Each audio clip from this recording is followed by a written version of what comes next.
Well, you may think everybody knows how to cook pasta, but there are two really important things that people often overlook.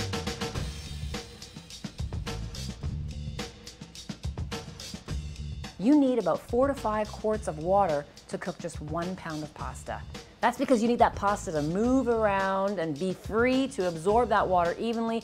You need about 2 tablespoons of salt for every 4 quarts of water.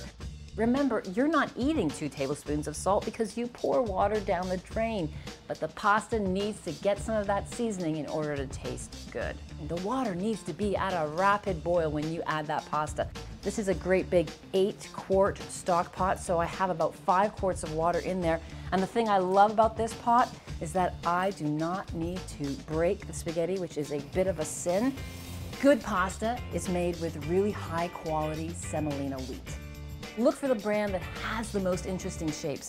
If they have this shape, which is long fusilli, this happens to be the hardest shape to make.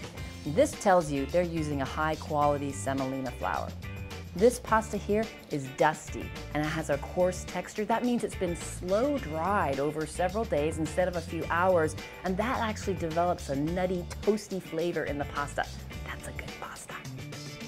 So you'll notice that I did not put any oil in this water. What happens is that when you drain the pasta, the oil coats the pasta, and that prevents the sauce from coating the pasta. So no oil in the water. How do we know when it's done? Grab a noodle, bite it, and then look in the center to see if it's clearly cooked all the way through, or is there just a tiny touch of white left.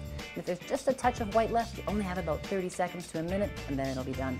Before I strain the pasta, I save some of the pasta water because you might need to dilute the sauce, and this pasta water has a little bit of pasta flavor, maybe a little bit of pasta starch in it, and it's warm so it won't cool your sauce down. Now we have to go and strain this pasta, and then I like to put that pasta right back into the hot pot. So if you've ever wondered how do they get that spaghetti to sit so high in a restaurant, I'll show you how. You're going to get a nice bunch of long spaghetti, and then you're going to twist the plate one way, twist the tongs the other way. This is just screaming for some marinara sauce, but you've made spaghetti perfectly. Thanks for watching. If you'd like to see more of the basics, click over here. If you want to learn about the oval 8-quart stock pot, click over here. And if you want to learn how to make a marinara really easily, click right here.